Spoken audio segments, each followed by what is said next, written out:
Okay, here we have a 1951 Kaiser Virginian. A lot of people won't recognize this car. I didn't know what it was. It had a looking a sticker on the windshield.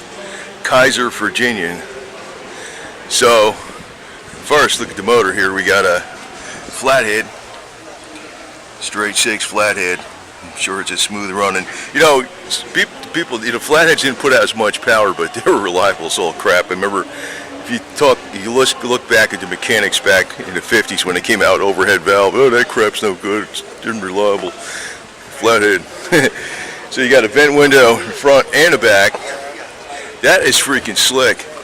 You know, these cars were pretty. I mean, as long as you're going 10 miles an hour, these cars are pretty cool to drive even in hot weather. You know. Now, if you got a convertible, you zip out the back window and you really got some airflow. But with these windows like this, you got some pretty good airflow, man. This was a top of the line jobber. Kaiser Virginian, 1951. And here's you got the exhaust coming out through that sucker. I guess that's stock, man. This looks badass. If it ain't stock, it's period correct. And here's some stuff here. So easy to see. Kaiser's the car, 1951 Kaiser.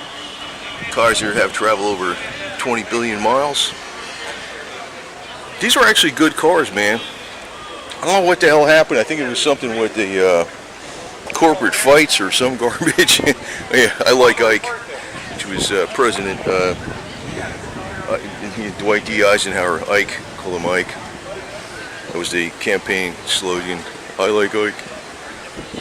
And you notice how they got the ashtray on the back of the seat there. Everybody had ashtrays. You notice the emergency brake, or hand brake, parking brake, called emergency back then. You pulled straight out. You know, that's none of the foot types. Of course, I don't know if you can see it down there in the corner, but there's they didn't have headlights. What do you call it? High beams up here they had them on the floor. Of course, they had them on the floor up to like, I don't know what, the 70s or something. Early 70s. Get your door lock covered up for frost. A lot of heavy chrome trim on the bottom. Wide white walls. Virginian. Of course, your two-piece windshield with your sun visor. Pretty badass. Pretty badass, man. So there's your Kaiser 1951.